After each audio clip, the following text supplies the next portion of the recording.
Give me just a minute to find. Coming up, incredible to see a new monkey to science. Deep in the African Congo, plants and animals unknown to man have thrived for centuries. As an animal lover, I loved seeing those photographs. But these new species may not be safe for much longer. The question, of course, is if we can help these countries to develop in a way that does not destroy their natural capital. Energy prices and hedge fund bets on fossil fuel companies skyrocket ahead of the Donald Trump administration. Wall Street is now betting against the green economy. And the filmmakers of a documentary about rhino poaching chase justice for slain rangers. These guys do some pretty serious crime, not only poaching, but also get involved in cash and transit heists, drug trafficking, human trafficking. The heartbreaking life and death of one man who dedicated his life to nature. I got to know him over the course of 5-6 years, something like that. And he's just an incredible person, such a kind heart. Just 2 Degrees is on now.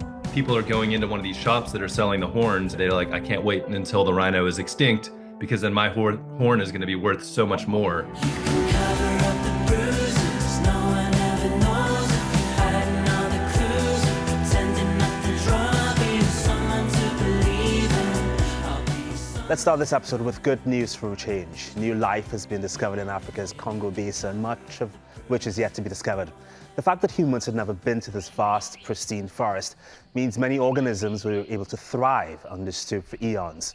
Between 2013 and 2023, more than 740 plants and animals have been discovered. The hundreds of scientists behind the findings came from universities, conservation organizations, and research institutes around the world. And among the new discoveries are a slender-snouted crocodile, a new coffee plant, and a monkey known locally as the lasula.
I just gotta say, as an animal lover, I loved seeing those photographs. I know they happened those photographs were taken within a span of a decade, but they're so beautiful, just new species, new life. It just fills people with hope looking at it. How much do you think of the Congo is still undiscovered? I would say a lot of the Congo basin is still undiscovered. If you see that basically any team that goes out there, whether it's fish people or dragonfly experts, even mammal experts, they go into the region and they still come home with new species. I think it's incredible. It's incredible. Just to give you an example, one of these scientists, I know him quite well, Kaboub, he's the dragonfly professor. When we come out with this report, I just texted him, called him, said, hey, Kaboub, we're going to make some publicity for your work. He says, well, actually, I'm on my way back from the DRC with a new batch of dragonflies that are new to science. So basically, each time he goes to the field, he describes new things. What we unfortunately do know about is that a quarter of the Congo's forests are at risk of vanishing by the year 2050. And according to Greenpeace, the basin is the target of several multinational industrial scale agriculture developers, including palm oil, rubber. Considering how important the Congo is as a carbon sink, that is pretty scary news to hear. Yes, it is. And I think it's important to realize two things. One is that these countries are at the bottom of the socioeconomic ladder globally. And they have every right to develop for the sake of their own population. And these governments, they need tax revenues to build schools and hospitals and roads. So, for instance, palm oil is an African plant, but these countries import palm oil to feed their own population. That might not be, they don't think that's normal. So they want to develop more palm oil themselves. And I agree with them, but we should develop that palm oil not in the middle of the rainforest, but develop it in areas with lower biodiversity values. So you have both economic development without destroying the forest. That is the challenge. Considering how powerful the players are in this industry, illegal logging industry, do you think the Congo basin will eventually disappear? I think the illegal logging problem is a real problem, but there are also very good solutions. And if I can give an example, the government of Gabon, the government of Gabon has said that they want the logging to continue, but for it to be certified. So there are certificates for responsible logging. In this case, it's the Forest Stewardship Council. It's a certificate that also WF supports. So if you log a forest according to the certification scheme, you don't destroy it. So there's no illegal logging going on, but there's also no conversion. So the forest remains a forest. You only take out a few trees per hectare. The forest stays standing, and 30 years later, you can come back to the same plot and other trees will have grown, so you can harvest again. A lot of people are trying to work on perfecting the carbon market after COP29. Do you think this system could hurt or help the Congo basin? The carbon funding and the climate conferences and all that, they will have to be a solution for the Congo basin. We have to bring in money for these governments because right now, standing forest actually cost money to the governments in the Congo basin because they need to manage them and they got no income. There's a little income, of course, from the logging, but protected areas only cost money. There's hardly any tourism income. So we globally will have to help these governments to keep those forests standing, which means we have to start paying for them. Before I let you go, Jaap, when can we see more photographs of new species? I can't wait like you. I was so happy to read that report and all those beautiful pictures, beautiful dragonflies. I love that slender-snouted crocodile who's now been split from his West African counterpart. Incredible to see a new monkey to science. I mean, who imagined there were still monkeys out there that haven't been described? So yeah, I love this as well. And by the way, every time I'm in the forest, I'm looking out for a new bird species. I'm a bird lover, so I would love to put a bird behind my name. But yeah, this is going on. This is going on, and there'll be more pictures, and WF will come up with a new report. We give the scientists some time to do a new batch of discoveries, but we will be back. An investigation by Bloomberg has uncovered that the $5 trillion hedge fund industry is betting against the green economy. The findings raise concerns that the financial dash to green energy may be on the wane. And there is a number of reasons why. The inefficiency of some renewable sources, one, the wars in Ukraine and Gaza adding pressure to the global energy supply, and fears of a trade war between Beijing and Washington that could reduce the flow of capital to electric vehicles and solar panels. But others say it's evidence that we cannot rely on capital alone to achieve a green transition and that a profit-geared economic system will not deliver what the planet needs.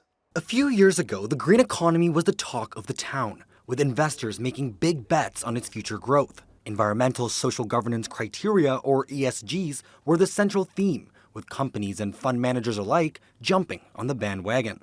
By 2021, some of the largest names in finance, such as BlackRock, were leading the charge, publicly endorsing ESG principles and advocating for sustainable investments. Many believed this marked the dawn of a new era, a shift away from fossil fuels, with companies driving the green revolution expected to reap huge benefits. But Wall Street is now betting against the green economy, according to an investigation by Bloomberg. And I think Wall Street investors follow policy choices. They don't make policy choices, and they follow the money. So as policymakers, especially in the industrialized world, are showing that their commitment to decarbonization, to green industrialization, is not as serious as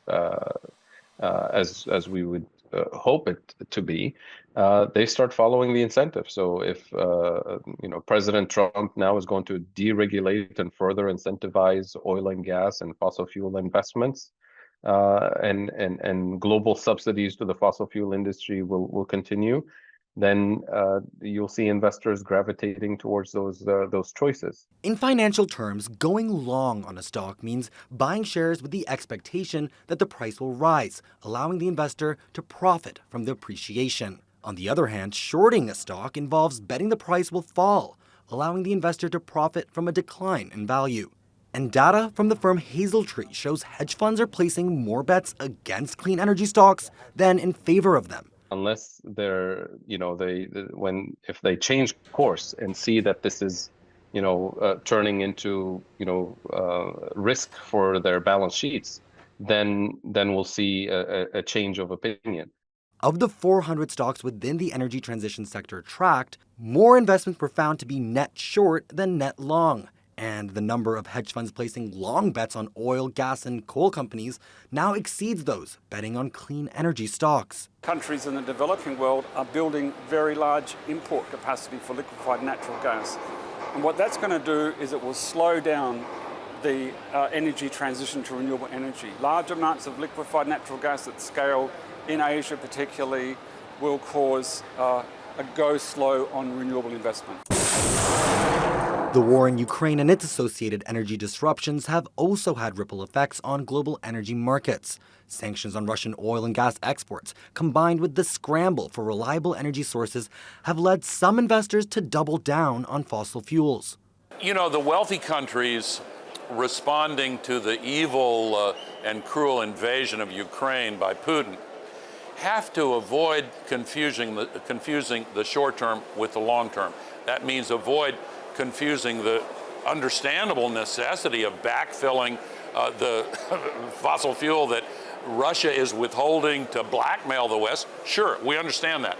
But don't use that as an excuse or be fooled into using that as a reason to make long-term investments that lock in an even greater dependency on fossil fuels in the years forward. Meanwhile, rising interest rates and global supply chain issues have created a difficult environment for clean energy investments. Projects like offshore wind farms, which require massive amounts of capital, are becoming difficult to finance due to higher borrowing costs. Conservative lawmakers, particularly in the United States, have raised concerns that ESG investing is violating antitrust laws, which essentially implies environmental principles are anti-competitive. And in June last year, Larry Fink, CEO of BlackRock, a firm with assets worth $11 trillion, announced they would no longer use the term ESG, arguing it had been politicized and weaponized. When climate events intensify and banks find out that half of their balance sheet is turning into stranded assets that are worth nothing, then we have the biggest carbon bubble or market bubble in the history of the universe, trillions of dollars worth of lost assets. You're talking about an industry that is prone to huge financial instability.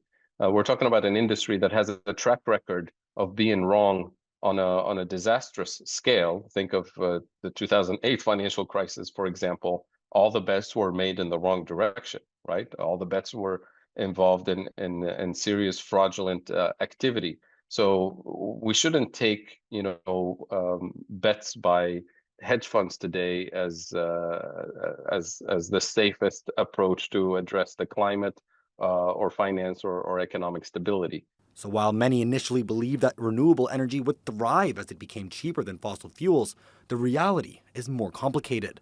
And as hedge funds and other investors recalibrate their positions, the future of the green economy remains uncertain.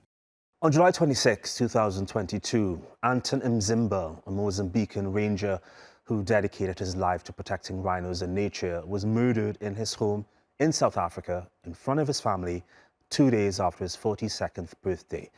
And while police are still investigating his death, it's believed he was killed by hitmen in connection with rhino poaching. But before his death, Anton appeared in the Rhinoman documentary, which features the rigorous training young men go through as they prepare to become protectors of the South African savanna.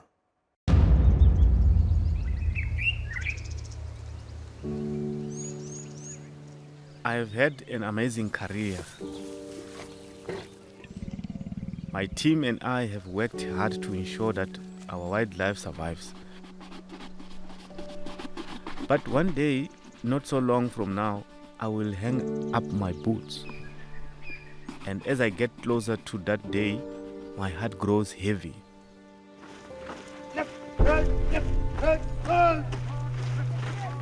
What's currently happening now is a systematic deletion of rhino.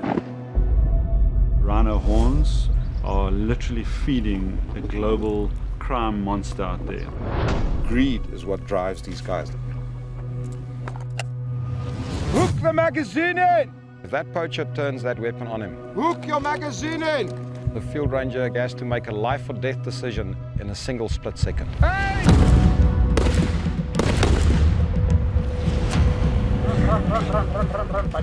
Your selection, what does it mean? You are in competition with yourself. This week is going to be very long. I promise. You understand? Yes, sir! Walk fast. 8 to 2 miles.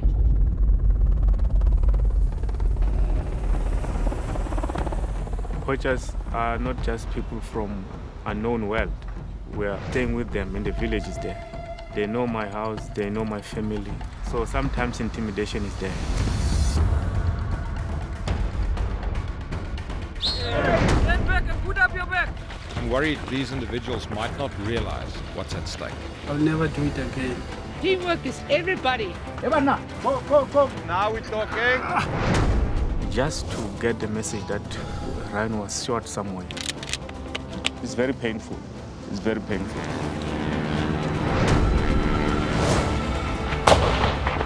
You know, your child asked you, so what did you do when this war was going on? And you say, well, I did nothing.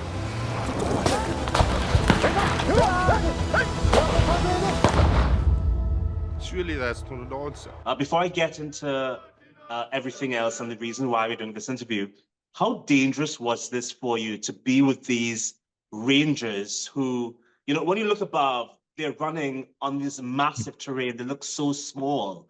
How dangerous was it for you to be with them?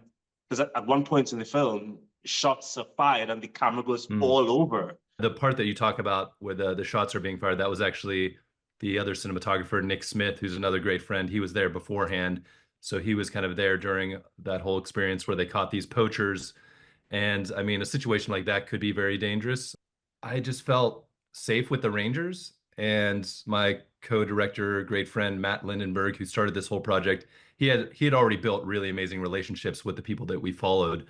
And so I think that trust was already there, and I could just sense in their character that they really knew how to work in the bush and had that respect for the wildlife.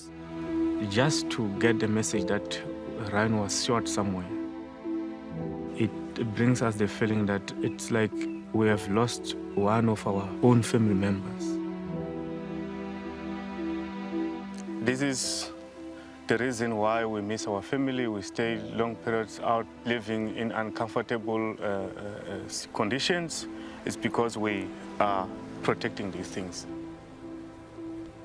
It's just some kind of a compact here. There's no magic here. It's very painful to see how cruel people are to kill such a big animal only for this party. Like, talk about the system that forces people into this. A huge part of it is a combination of lack of opportunities and the job opportunities are so low. Unemployment is close to 50%. And then you combine that with the demand for wildlife products in that area, especially rhino horn, is about the most profitable for the crime syndicates. And so that has created this dynamic where basically like cartels in Mexico have popped up. I mean, these guys do some pretty serious crime, not only poaching, but also get involved in cash and transit heists, drug trafficking, human trafficking. So it's basically these kingpins that run these operations. They would basically coerce people to come either give them information where rhinos are or be a part of these poaching units that would go in and actually do the poaching themselves. One of the ranger trainers said something that hit me in the gut. Well, he said two things that hit me in the gut. One, that there's a systematic depletion of rhinos. And secondly, there is some sort of effort to kill and hunt and kill as many rhinos as possible, so that the price of the horns goes up. People are going into one of these shops that are selling the horns and they're talking to the person selling it. And that's exactly what they said. They're like, I can't wait until the rhino is extinct because then my horn is going to be worth so much more because you can't get it anywhere. There's a limited supply now. One of the lines in the movie just says the loss of rhinos in the wild is imminent. So is this an actually winnable war? I think for me, the hope comes from the people involved. And that's really what I connected with as we were making this film, was that human side and seeing people like Anton, people like Ruben, Martin Mtembu, who you hear about, who is another legendary ranger trainer. These people have dedicated their lives and given everything for this cause. And Anton Mzimba is one of those people in the movie who risked his life, left his family for weeks on end to protect the rhinos.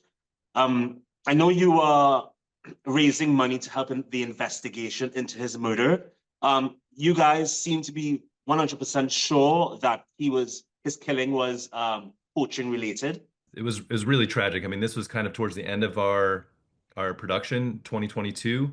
He was killed at his home by two hitmen that came and basically pretended like their car had broken down and asked for water and then just walked right up to him and shot him in his driveway, which, yeah, extremely tragic, heartbreaking, especially for his family, which I'm still in touch with. And you can just tell they're still struggling over this 2 years later, which, yeah, I can't even imagine what they're going through.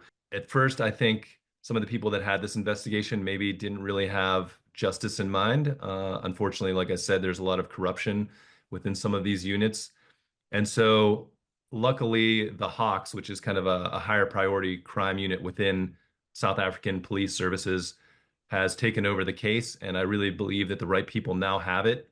And there is progress happening. The devastating news about Ranger Anton Mzimba is shocking confirmation of how vicious the illegal wildlife trade is.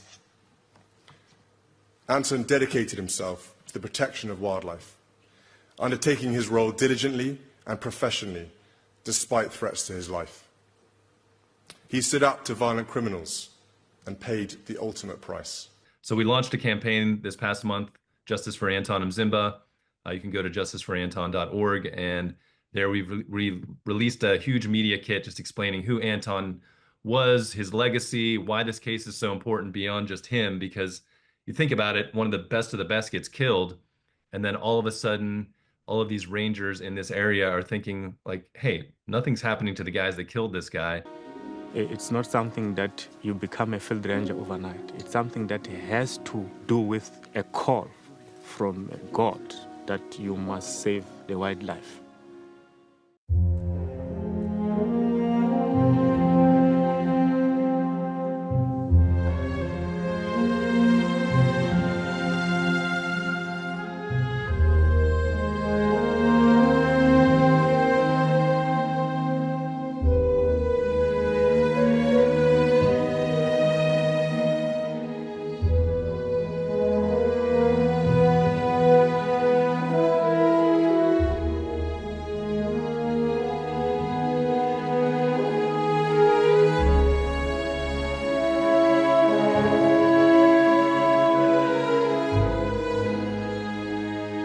So the air is unstable, really unstable.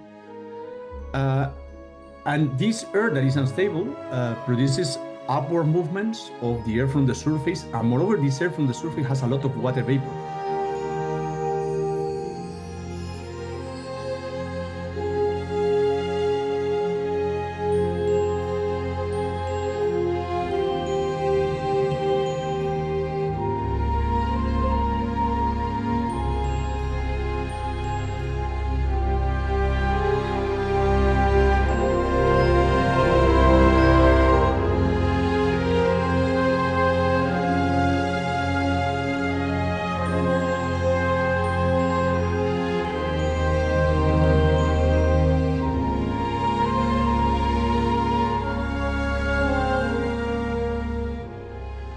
That's our show. We began this episode with news of the hundreds of newly discovered species in the Congo Basin. But it doesn't mean there isn't still rampant deforestation and pollution causing the disappearance of other species. Here are a few of those we've lost forever: the Tasmanian tiger, the quagga from South Africa, and from Mauritius Island, the iconic dodo bird.